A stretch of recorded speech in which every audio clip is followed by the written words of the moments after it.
buno bwe bumu ku bulumbaganyi obusinga okubeera obw'amaanyi ku magye gaffe bukyanga tugenda Somalia.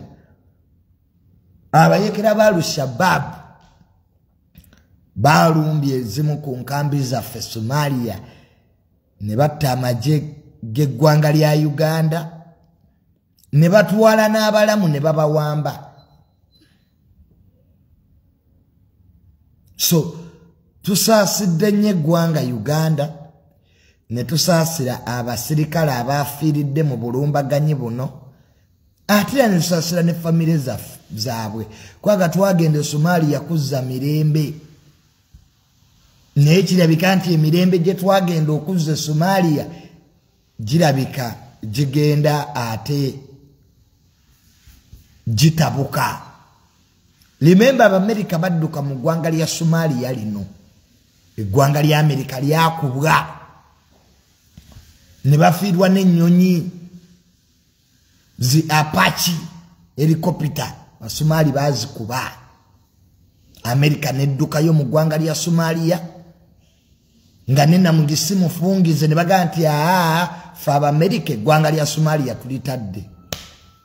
Kati awo Africa netuula ngeyita mu African Union ne basaba amawanga ga Africa gatwala amagye Somalia okuzza emirembe. Ne obulumbaganyi obwalumbiddwa ku magye gaffe Somalia kyatulaze nti really there is a lot we have to do in Somalia. Kubanga Uganda ebadde ekoze nnyo mu kuzza emirembe Somalia ng'ekibuga Mogadishu ekyali kiremye America, Uganda emirembe yali egitaddewo era nga business zitandise okuddamu. So tekikwewuunyisa nti Al-Shabaab yalonzeeyo ffe neekuba kubanga ffe abamu ku mawanga agalemesezza abasajja ba Al-Shabaab okweddeza Somalia. Naye ng'obulumbaganyi buno bwakoleddwa ku beesi ya Uganda e Somalia omwafiiridde abasirikale baffe n'abamu ne bawambibwa. Allegedde ku ngambo ze naakafunako zino ngambo umanye ebintu by'amagye mbigenda mpola. Nalaba ekyatuuka ku mugenzi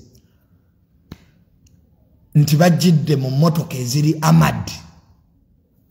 Mbu abayeekera bano aba Al-Shabaab bajjidde mu mmotoka nga teziyitamu masasi. Ekyabawadde ki ku bitonotono bye naakakola ki. Naye tetusobola kuzza mirembe Somalia nga tetumaze kufuna satellites mu bbanga. Zo zeetaagibwa. Ataaka helicopter zeetaagibwa. Obulumbaganyi buno obwakoleddwa ku magye gaffe Somalia obumu ku businga okubeera obw'obulabe. Al-Shabaab netta netwala n'abalamu. Kati tuyina ng'eggwanga okutuula, in fact kati tuyina okutuula tulabe nti amagye tugaweereza logistics. Kwa kati omulabe gwe twenganga Al-Shabaab ekyuse nnyo ebyokulwanisa kati byekozesa by'amaanyi. Naye lwaki tetuteesa ne bafanda basupporting Al-Shabaab? Kubanga ebbanga lye tumazeeyo Uganda kyekoze n'amawanga amalala. Kubanga waliwo Al-Shabaab we yakuba Kenya amagye 700 ne bawera empapula zonna Kenya obutabyogerako.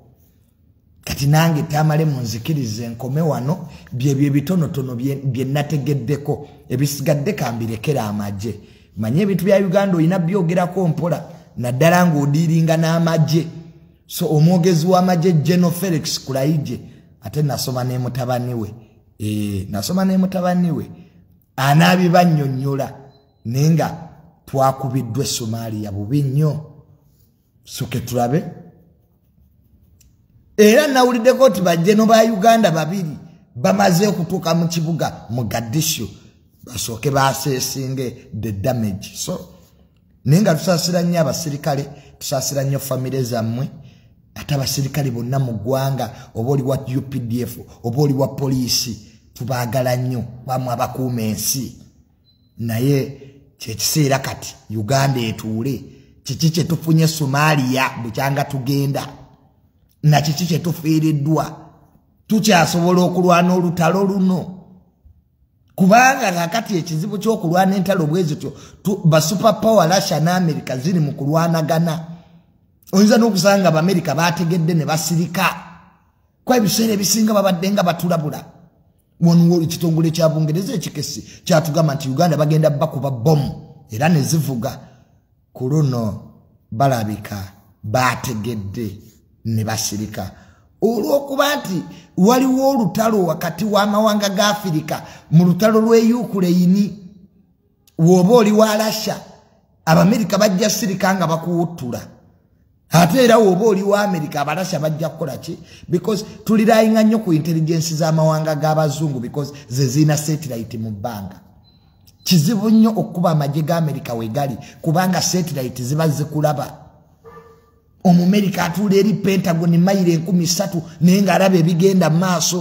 kubanga eriiso ly'ensi ye satellite ensi etayina satellite tekyasobola kulwana ntalo at least oba toyina satellite beera ne drone kati ye next warfare kige amawanga agatasobola kuteeka satellite mu bbanga na kuzimaintaininga ogiteekayo kirala n'okumaintaininga satellite kirala America esaasaanya sente nyingi mu kumaintaininga satellite zaayo kakati amawanga agatayina satellite ngaffe tukozesa nnyo drones tegera obwo bulumbaganyi bwali badde tebusoboka kuba usiga tulina drone mu bbanga ezimonitoringa radius kuba amajje ga America wegaba mailo 15 tosemberawo bwoyingira mu radius bakuba bukubi America bayina ebyo aircraft byabwe ebyo ebisitulaga amata amalwanyi eggwanga lyokka eryakakuba eryato lya America Israeli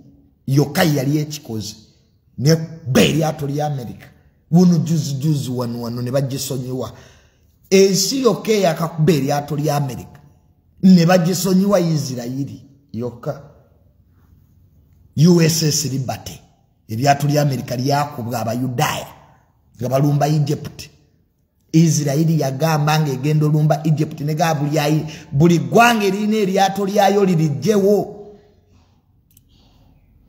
buli gwanga nga Israeli egendo kuba Egypt yasooka negamba Abamerika mujjewo amaato gammwe awo nzija bambi abasirikale ba America abali ku USS Liberty information yatuuka late mu Israeli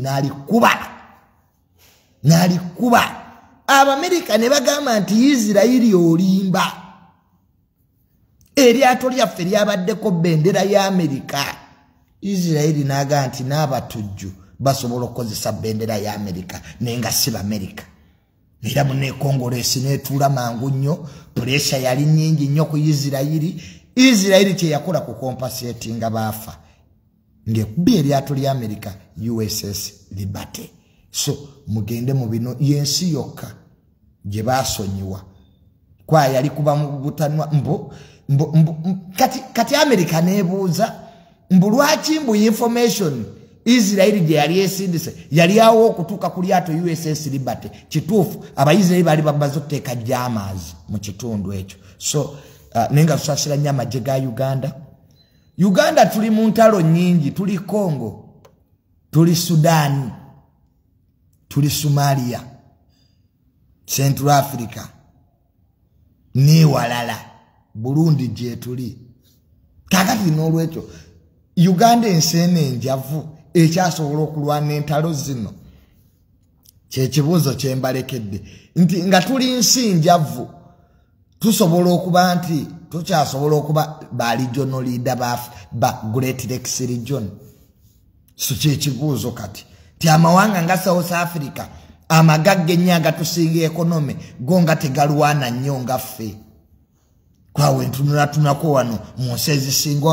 okubeera n'economy ennungi Nigeria South Africa Egypt they are doing well Morocco nego toyina nnyo woogalaba segera naye ffe Uganda tuli Somalia tuli Sudan tuli wano sente abaffe zikozeseze mu ntalo zino tuzijjawa ng'eggwanga nga amalwaliro tetuyina ng'eguudo zikyalimbi so We need to assess these wars byetufunye ne byetukoze ki ne byetufiiriddwa naye nga tusaasidde nnyo UPDF tubasaasidde nnyo ne famire zammwe awo nvuddewo Kasalini kusaasira wiiki eno naye yeefuza amawulire oluvannyuma lw'okugenda ew'omukulembeze w'eggwanga John Yoweri Kaguta Museveni n'amugamba Kasalini komaawo.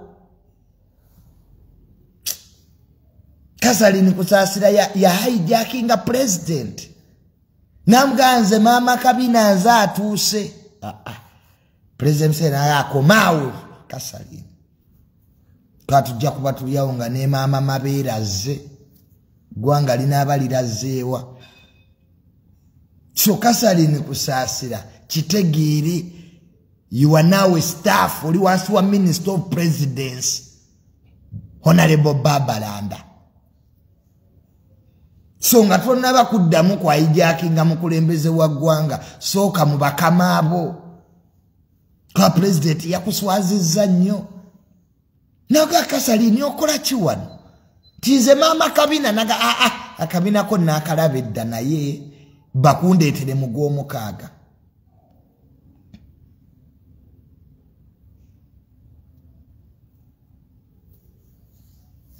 Bakundeetere mu ki? Ate ani ayogedde? I think Natasha wazze wano ng'otamidde. Bw'oba totamidde oliko ebyewammwe. Ate ani ayogedde ku Congo? Sinnayogera ku Congo, njogera ku Somalia. Gye mbadde njogerako. I think abantu abamu mujja wano nga mutamidde, abamu ndooza muyina stress, abamu muyina muteeka pamba mu matu.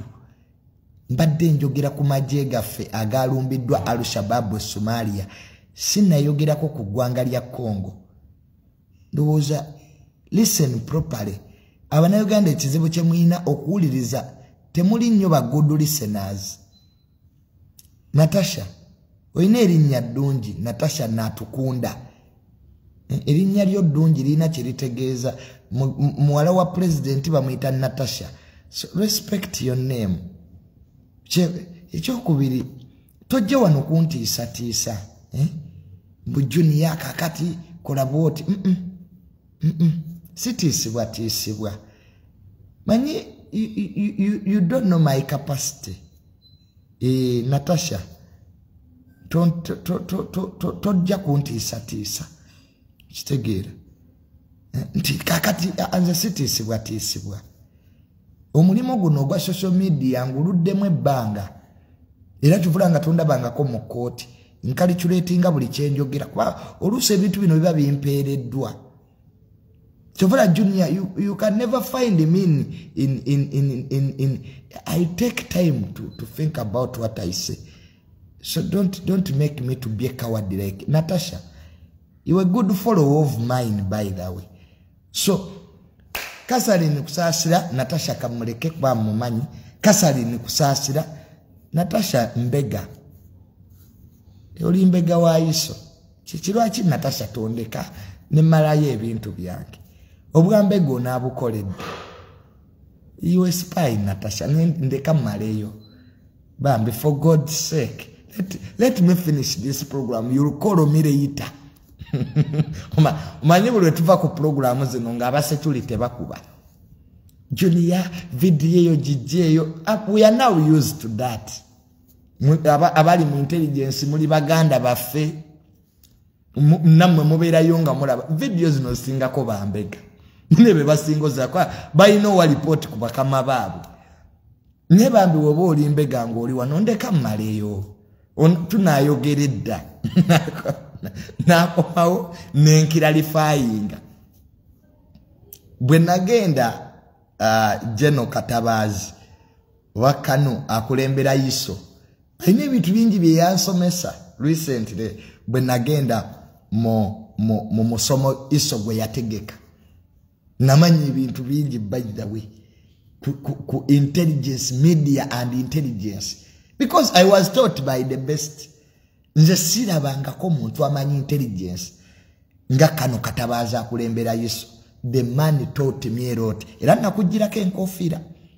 kano katabaza atwala yiso nakugirako enkofiira because whatever you taught me I'm now doing it in practice kale wadde ebimu bimpitako naye bisinga ngezezaako bitereza so nebaza nnyo yiso internal security service you are doing a great job in fact in intelligence services eziri mu Uganda I recommend yiso you are doing a good job mwine ebintu bye mwangamba nentya namu sige nintigira intelligence church so I'm a student of intelligence kati nababa nga junior lwachi bye wasoma wabyogera this for public serve good nze siri wa amajje I'm not an intelligence officer era bye bansomesa I will share with you najja nembigamba wisdom kaye no mugenzi I sat them down now this is the line when you go against the line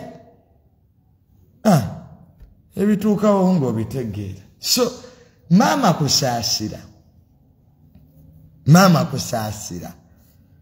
mama kabina gende wa mukamawo Honorable Babalanda kutwale w'omukulu toddamu kutugamba nti gwe mama kabina ojaleeta olutalo mu first family olabe bakubuuze mama akabina okatwalawa yo okaagazaaki nze wano nina Honorable gwe nalaba nga akubidde president essimu halo muzeeyi abantu tebannalya simanyi kati gyali so you must be very careful ng'otambuza akabina okatwalawa yo omugamba ki president kiki kati lwaki akulaba the man is married otandika hey mama kabina mbeewo abantu siba abantu bajja bategeera bulala gamba amukasalini kusaasira okomaawo oli head of state omanyi waliwo ebyekiyaye byetwogere no mu bayaye naye otuuka mu bantu abovunanyizibwa ebyekiyaye bireke ekyokubiri mama kasalini kusaasira era ogenda kufuna obuzibu ne bakamaabo bw'oyingiranga gavumenti manya bakamaabo be baani kiringanga tamalokera ku makya nennyina nendaba president nga mukama wange minister tamanyi kigere bagamba ogenda mugamba ki kakati kasalini kusaasira ojja kwereetera ebizibu n'abantu gende wa mukamawo minister of presidency ekyokubiri ekyo ekigambo kyogera nti muzeeyi bannemesa okukulaba kyejjeemu pulezidenti mwennyini yagaana abantu okumulaba era yakigambye ali bize ojja mulaba mugwa mukaaga bamutwalira amanya naga nti abo basiru tebalina kye baŋŋamba era kati kasalini kusaasira n'oswala omanyi abayimbi mwefuula nnyo ab'ekitalo ne muva ku rules and procedures ezifuga gavumenti you can't hijack a president when you a staff kasalini kusaasira odi presidential advisor singa balamu ye yakikoze tekikola mawulire because balamu is not a staff kyovula ababalamu bagaana obwa minister Franka Gashumba yagaana ekifo mu gavumenti Andrew Mwenda talina kifo mu gavumenti because amateeka tegabakwatako naye kati gwe kasalini kusaasira olunaku lwe wakkiriza obwa presidential advisor oyina okuyita mu procedure okulaba omukulembeze w'eggwanga because we presidential advisor wano banyi nnyo president bawadde obukulu ne babugaana kabako walulu daba kino kiri mu kunkubira ndi ku live oba kino ekivubuka kyabaki olina namba yakyo kati kingamba ki ndi mu kwegesa kati what is this idiot telling me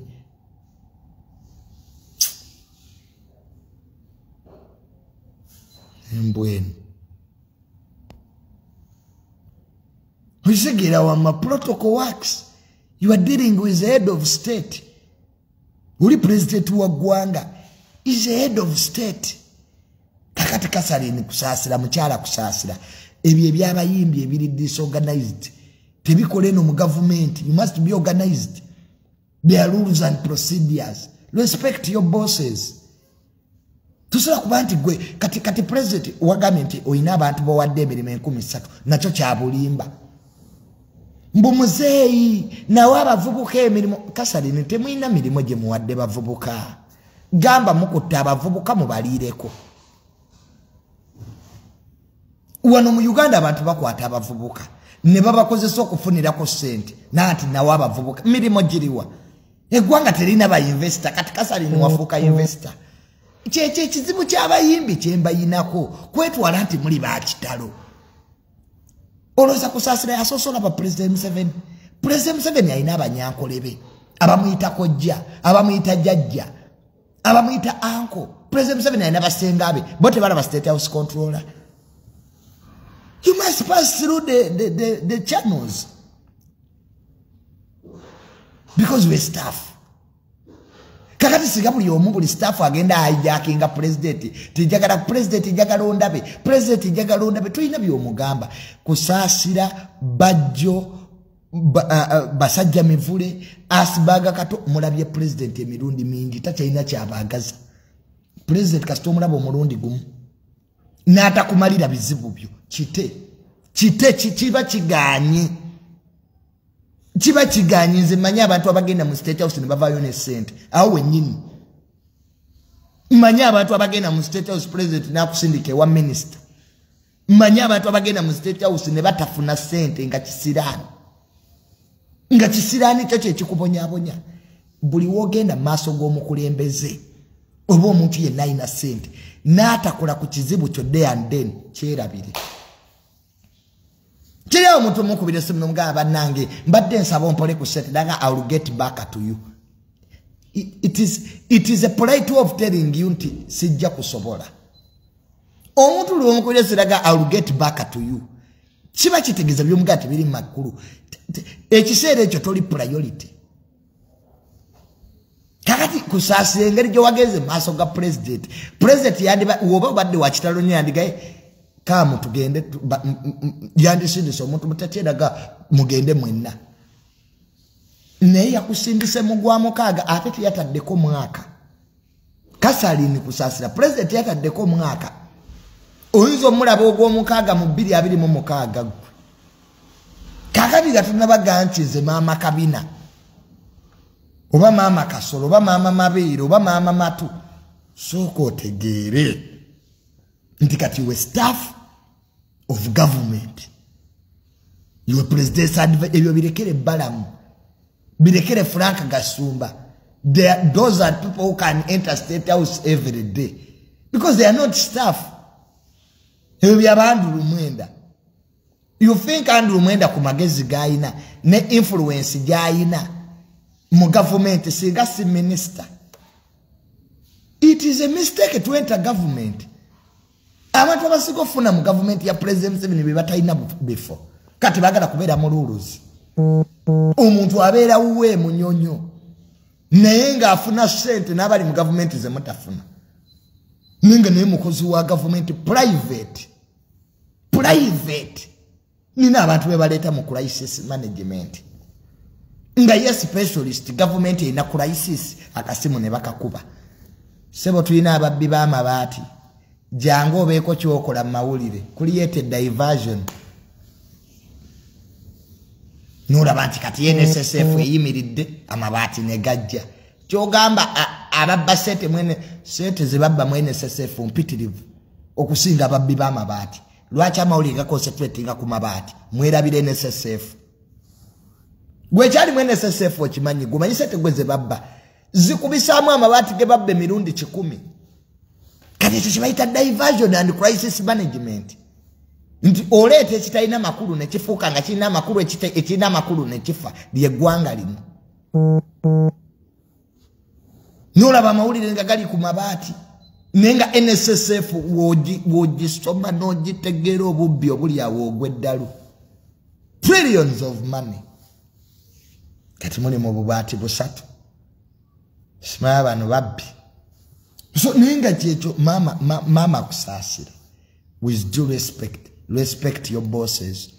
Your line minister is Honorable Babaranda, the Minister of Presidency. Joino genda awula be president sigiri akolere ku appointment ne wona abo kyasasula abantu mbo president omwayijacking ajja kukuba omwenda gwe president Museveni byonna bimanyi yasooka kuba mwavu tuyina omukisa ati president atufuga yasoka kuba mwavu n'ategeera president Museveni obwavu abumanyi ejo n'emizannyo gy'emizannyo agimanyi kati mwaga bigetta kagensi bandopa tabamanyi sera kyamwe kijja kuja Ronald Mayinja banga nti oli mukoza ngamia mu bawalabu Ronald Mayinja waddukidde Dubai oyo osenye ngamia emusiriki yatero kyantu nti baliyeyo basenya ngamia Ronald Mayinja olunaku waliamu Bobi Wine olukwe tojja kutereera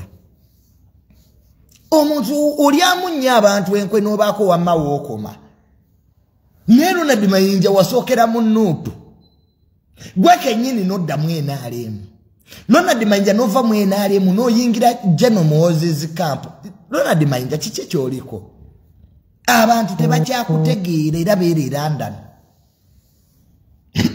gwe n'omusajja yali ow'amaanyi